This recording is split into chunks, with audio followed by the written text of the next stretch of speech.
Car जय जय राम, जय सिया राम, जय हो बागेश्वर धाम सरकार, जय हो हनुमान जी महाराज। मेरे प्यारे सभी दर्शकों, आज की इस वीडियो में एक बिल्कुल ही दिल दहला देने वाला वाक्य मैं लेकर के आया हूं कि एक नेक लड़की जो बहुत ही पवित्र काम किया करती थी, बच्चों को अच्छी ज्ञान की बातें बताया करती थी, लेकिन उसके मर जाने के बाद उसकी डेड बॉडी को आखिर सांप बिच्छू क्यों लपेट लेते हैं, लोग देख करके हैरान हो जाते हैं। बहुत ही जबरदस्त और दिल दहला देने वाला वाक्य, इसलिए आप जो इस वीडियो के अंत तक अवश्य ही बने रहेंगे। मुझे पूरा विश्वास है कि यदि आप इस कहानी के अंत तक बने रहते तो बहुत कुछ ऐसी नई चीजें भी सीखने को ही मिलेगी। तो बस देरी किस चीज की, चलो ना इस वाक्य को बिना देरी के शुरू ही करते रहे। तो एक बार की बात है कि एक गांव में जो एक मुस्लिम बच्ची जो बहुत ही नेक थी, हर तरीके से जो अच्छी, लोगों के नज़र में कोई ऐसा गलत काम नहीं किया करते थे।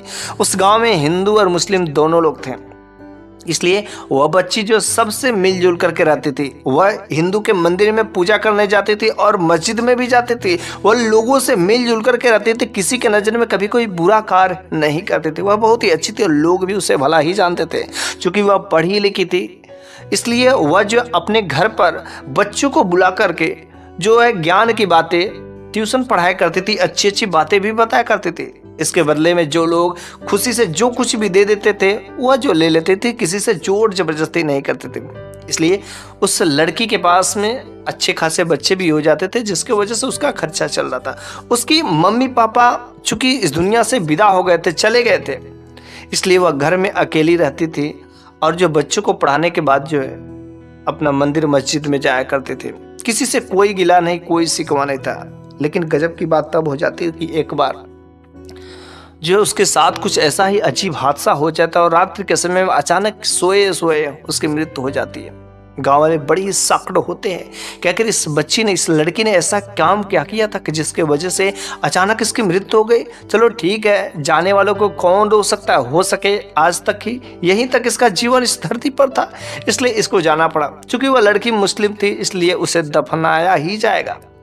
बस उसकी पूरी जो है तैयार कर दी जाती है और जो जहाँ पर जो कब्र खोदा जाता था, तो वहाँ का जो गोरखन रहता है ना, वह गोरखन को भी पता चल जाता है कि यहाँ उस गांव की जो बहुत ही नेक लड़की थी, ऐसा लोग कह रहे हैं कि बहुत ही पवित्र लड़की थी, कभी किसी के साथ कोई गुनाह नहीं किया, कभी कोई गलत नहीं किया। वह गोरखन भी बड़ा ही अपने आप को लकी समझने लगा कि आज मेरे को कितने दिनों के बाद एक पवित्र जो शरीर को, मेरे को ये मौका मिला कब्र खोदने को, इसलिए वह बड़ा ही खुश था और वह बस अपना पूरा सारा सामान, हथियार लेकर के वह कब्र में पहले से ही सोचा कि आज मैं पहले से कब्र खोद करके तैयार रखूंगा और बस ज़्यादा लोगों का समय नुकसान नहीं होगा, बल्कि मेरा को भी ये जो मौका मिला है, मेरा भी जीवन धन्य हो जाएगा, क्योंकि आज मैं पवित्र शरीर को मैं दफन करने के लिए कब्र खोदने जा रहा हूँ। बहुत ही खुश था और वह अपना फावड़ा, कुदार, जो कुछ भी रहता है उसका हथियार लेकर के चलता है और कब्र को खोदना शुरू कर देता है। लेकिन जब वह कब्र को खोदता है तो वहां से जो है केवल पत्थर ही पत्थर निकलते हैं। वह सोचता है कि चलो ठीक है, इस जगह पर पत्थर है तो दूसरे जगह खोज देते हैं, और वह दूसरी जगह भी जाता है कब्र खोदे, तो वहां पर भी अच्छी मिट्टी नहीं मिलती, केवल पत्थर ही पत्थर नजर आते हैं। लेकिन 3-4 जगह देखने के बाद वह जो हैरान हो जाता है, आखिर करे तो करे क्या, आखिर ऐसा क्यों हो रहा है, आज तक मैंने इतनी कब्रें खोदी है लेकिन ऐसा नहीं हुआ, लेकिन आज क्यों हर जगह पत्थर ही पत्थर निकले। तब तक जो उधर जनाजा लोग लेकर के आना शुरू कर दिया उस लड़की को। उस लड़की के जो जनाजे के साथ में पूरे के पूरे गांव वाले थे, साथ ही साथ छोटे छोटे बच्चे भी थे।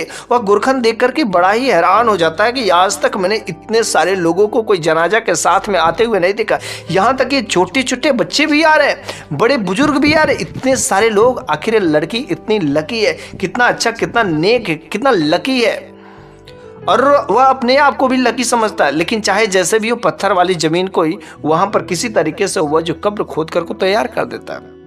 फिर जो वहां पर जब उस जनाजा को लेकर के आते हैं तो उस गोरखन ने पूछा कि आखिर इतने सारे लोग, ये बच्चे, आज तक मैंने नहीं देखा कि बच्चे शमशान घाट में आते हुए, यहाँ पर कब्रिस्तान में आते हुए, और ये बच्चों को भी यहाँ पर भी लाया गया, ये तो बिल्कुल ही गलत है। तो उन गाँव वालों ने कहा इन बच्चों के लिए यह जो लड़की है ना, बिल्कुल एक माँ के समान थी।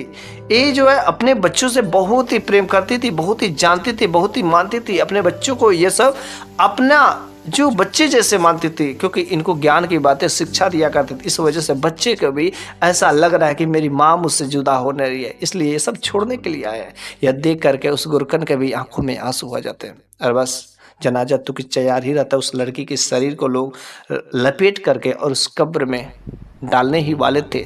लेकिन क्या देखता है कि जैसे उस कब्र में डालने वाले थे तो उस कब्र के अंदर से एक 2 मुंह वाला सांप जो वहां पर निकल करके बैठ गया रहता है। अब तो वे लोग बड़े ही डर जाते हैं, साक्ट हो जाता है, अरे इस कब्र में कैसे सर्प आ गया। तो उस कब्र को छोड़ देते हैं और दूसरे जगह कब्र जो खुदाई करके वहां पर डाला जाता है। लेकिन जैसे ही उसकी लड़की की बॉडी को कब्र के अंदर डालने ही वाला रहता है, तब तक जो वहां पर भी एक मोटा सा सांप, अगल बगल से बिच्छू निकलना शुरू हो जाता है। 1 जगह 2 जगह 3 जगह 4 जगह देखा जाता है, लेकिन हर जगह हाल यही है। गाँव वाले बड़े साकड़ होते, अचंभित होते कि आखिर इस लड़की तो बहुत ही नेक थी, बहुत ही पवित्र थी, आखिर ऐसा क्यों, आखिर इसके साथ में ऐसा क्यों हो रहा है कि जमीन भी इसे स्वीकार नहीं कर रहे, आखिर ये धरती भी, मिट्टी भी इसे स्वीकार नहीं करना चाहती, कौन सा ऐसा गलत काम की थी। लेकिन हम लोग तो जानते लड़की बहुत ही अच्छी थी, पवित्र है, नेक है, लेकिन कुछ ना कुछ लग रहा है, इसके दाग में कुछ काला है। चलो इसको दफन न करते पहले जो है इसको किसी मौलाना से, किसी जो जानकार व्यक्ति से इसका जो देख रेख करना जरूरी है, आखिर इसने कौन सा ऐसा गुनाह किया था। फिर जो है उस लड़की की बॉडी को ले जाकर के फिर से एक सुरक्षित स्थान पर रख दिया जाता है। और उसी गांव का जो है एक मौलाना जो काफ़ी जानकार, बुद्धिमान, और वहाँ पर आते हैं। और जब वहाँ पर आते हैं तो लोगों ने पूछा कि देखिए मौलाना साहब, पता नहीं क्यों इस लड़की जो कि बहुत ही पवित्र नेक थी, तो उस मौलाना ने कहा कि अवश्य ये आप लोगों के नज़र में हो सके नेक है, लेकिन वह दिन के समय में आप लोगों के नज़र में नेक काम करती और रात्रि के समय में वह जो बस हो सके अपने जिस्म का सौदा करती हो, कुछ अलग, क्योंकि उसके कोई माँ बाप तो थे नहीं। लेकिन आखिर कैसे ये तो बात जो बच्चे पढ़ते थे, हो सके उन लोगों से पूछने पर पता चल जाए। उन सारे के सारे बच्चों को इकट्ठा करके उन लोगों से पूछा गया, क्या तुम्हारी जो दीदी थी क्या वो कोई ऐसा गलत काम करती थी। तो सारे के सारे बच्चों ने कहा, कभी तो मैंने ऐसा कोई चीज़ ही नहीं देखा कि जिससे मैं उनको जो गलत साबित कर सकूं, कोई चीज़ मैंने नहीं देखा। लेकिन कुछ लोग ये कहने लगे कि हाँ, दिन के समय में वो हम लोगों के नज़र में अच्छी बनती थी, लेकिन वो रात्रि के समय में जरूर पक्का ही कोई ना कोई जो है नियत खराब काम वाली करते थे, जिसकी वजह से धरती भी आज इसी मिट्टी भी अपने गोद में लेने के लिए तैयार नहीं हो रही। ये बहुत ही चरित्रहीन थी, ये छुप छुप करके गलत काम किया करती थी, गैर मर्दों के साथ रात बिताया करती थी। हमको तो ऐसा ही लग रहा है, क्योंकि कोई डांटने बोलने वाला कोई तो था नहीं, तो बस ये अपनी मर्जी का किया करती थी। अब वही जो लोग पहले उस लड़की को पवित्र कहा करते थे, नेक लड़की कहा करते थे, लेकिन जब धरती ने, इस मिट्टी ने स्वीकार नहीं किया तो लोग उसके ऊपर कीचड़ उछालना शुरू कर दिया। लेकिन बिना कोई जो है गवाह का, बिना देखा कैसे किसी के ऊपर जो गलत कहा जा सकता है। मौलाना ने कहा इसके बारे में आप लोग जो डायरेक्टली किसी को गलत नहीं कर सकते, पहले तो इसके बारे में पता करना पड़ेगा आखिर यह कौन सा गलत काम करती थी। तो बच्चों ने कहा कि हाँ, कुछ दिन पहले जो है इनकी एक सहेली जो अक्सर इनके साथ में आया करती थी। अगर आप उनके सहेली के पास में जाकर के पूछे तो हो सके वो बता कर सकती है। अब वह सहेली के बारे में ढूंढा जाने लगा कि आखिर सहेली का घर कहाँ है। तो सहेली के घर पर जब सब जाते हैं तो पता चलता है कि सहेली की शादी हो गई है, और शादी होने के बाद वह तो अपने घर चली गई है। फिर जो उसके घर पर भी संदेशा जाता है और उसकी सहेली को जो है इस गांव पर उस लड़की के पास में लाया जाता है जहां पर उसकी बॉडी पड़ी रहती है। तो मौलाना साहब ने पूछा कि तुम इस लड़की की सहेली हो और हम लोग जानते कि ये बहुत ही नेक है, बहुत ही अच्छी है, लेकिन अगर इसके साथ में ऐसा क्यों हो रहा है कि धरती जो मिट्टी एबी से अपने गोद में लेने के लिए स्वीकार नहीं कर रही है। उस लड़की ने कहा हाँ, ये तो मेरी बहुत ही अच्छी सहेली थी, बहुत ही क्लोज सहेली थी, लेकिन एक वजह से मैंने इसका साथ छोड़ दिया। मौलाना ने कहा अरे भाई, कौन सा वजह था। उस लड़के ने कहा मेरे को नज़र में तो हर चीज़ वो अच्छा काम करती थी, बच्चों को पढ़ाती थी, सब काम करती थी, सब ठीक ठाक था, लेकिन बस एक काम वो गलत काम करती थी, और जो गलत काम कोई भी इंसान अगर करेगा तो भगवान भी उसे माफ़ नहीं करेगा, कभी नहीं माफ़ करेगा। तो मौलाना ने कहा अरे बताओगी क्या है, पूरे गाँव वाले देखो बेसब्री से इंतजार कर रहे, आखिर इसने कौन सा ऐसा गलत काम किया। उसने कहा कि हाँ, ये मेरी सहेली थी, और जब बचपन के समय में जब हम लोग पढ़ाई किया करते थे, हम अक्सर जो इसके घर पर आया करते थे, और जब इसके घर पर आया करते थे तो इसके पापा तो बहुत पहले इस दुनिया से चल बसे थे, लेकिन जो इसकी माँ थी जीवित थी, वह माँ बूढ़ी हो गई थी। जब बूढ़ी हो गई थी तो उन्हें अक्सर जो उनका तबीयत खराब रहता था, तो उनके इलाज के लिए इसके पास जब पैसे नहीं होते थे, तो जिसकी वजह से यह पढ़ाना शुरू की। और यह बच्चों को पढ़ाने के बाद जो कुछ भी पैसे मिलते वह उससे अपने माँ की इलाज कराते थे। लेकिन ये सब काम ठीक ठाक करते थे, लेकिन वह जो है अपनी माँ की बातों को नहीं मानती थी। कभी तो माँ जो है पूरा टर टर वह बोलती रहती थी, बुलाती रहती थी बेटी को, लेकिन वह बेटी नहीं सुनती थी। कभी कभी अपनी माँ को पूरा भूखा ही दिन भर रख देती थी। हाँ, दवा जरूर कराती थी, लेकिन अपनी माँ का ख्याल नहीं रखती थी।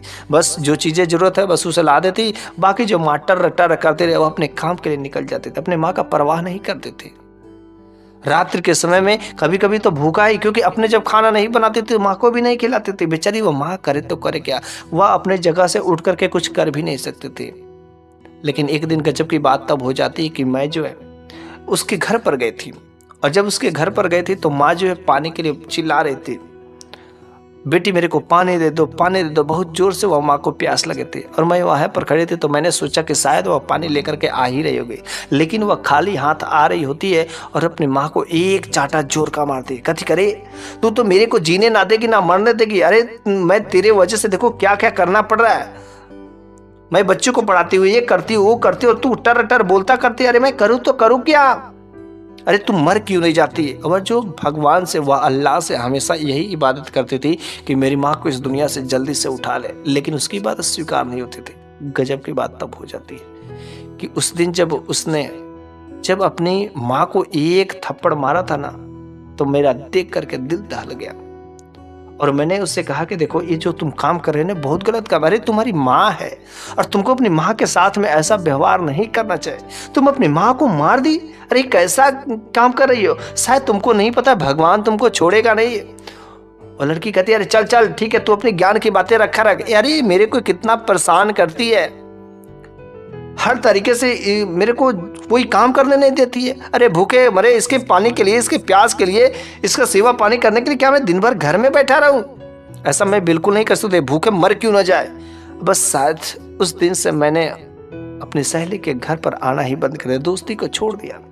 लेकिन बाद में पता चला जब वो बार बार अपने अल्लाह से, अपने भगवान से उस इबादत करती रही कि हे भगवान मेरी माँ को उठा क्यों नहीं लेते, लेकिन उसका उम्र नहीं पूरा हो रहा था। लेकिन उस लड़की ने एक बार गजब की बात तब हो जाती कि वो माँ जो काफ़ी भूख से प्यासी से तड़प रही थी, और वह लड़की जो आती है अपने माँ को जो भोजन देती है, पानी देती है, लेकिन उस भोजन में जहर मिला देती है। बेचारी वह माँ जो उसी बिस्तर पर खाना खाने के बाद दुनिया को छोड़ करके चली जाती है। शायद उसी माँ की बद्दुआ जो इस लड़की को लगी है, क्योंकि अपनी माँ को जहर दे करके मार देती है। जिस माँ ने इसको कितना नाजुक से पाला होगा, कितना प्यार किया होगा, लेकिन वह लड़की अपनी माँ के साथ में ऐसा काम किया।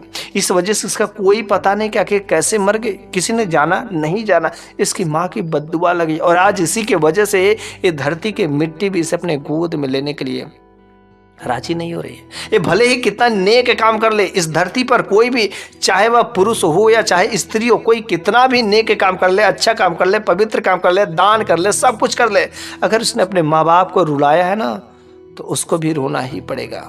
जैसे इस लड़की ने अपने माँ को रुलाया, अपने माँ को जहर दे करके मार दिया, ठीक आज इसके साथ में मरने के बाद भी जो हो रहा है पूरे के पूरे गाँव वाले देख करके अचंभित हो रहे हैं। और सोचो उसके जाने के बाद भगवान अल्लाह क्या जो उसकी रक्षा करेगा। अरे उसको कर्मों का फल तो मिलेगा ही मिलेगा। इसलिए हम सभी को चाहिए, ये जात धर्म की कोई बात नहीं, चाहे हिंदू हो, चाहे मुस्लिम हो, चाहे सिख हो, चाहे ईसाई हो, हमारे माँ बाप प्रथम पूज्य देवता है। इसलिए सबसे पहले हम सभी को अपने अपने माँ बापों का सेवा करना चाहिए, उन्हें कभी तड़पाना नहीं चाहिए, कभी उनके आंखों में आंसू नहीं आने देने चाहिए, उनकी सेवा करना चाहिए। अगर हम अपने माँ बाप की सेवा करेंगे तो अवश्य हमारे माँ बाप जब खुश रहेंगे तो हमारा हर काम सफल होगा। चाहे कितना भी पवित्र काम कर ले, हमें अपने माँ बाप की सेवा करना चाहिए।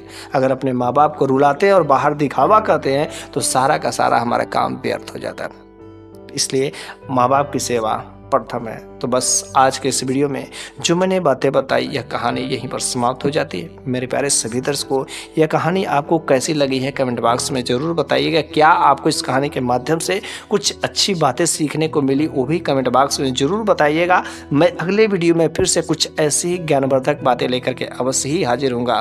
तब तक के लिए धन्यवाद।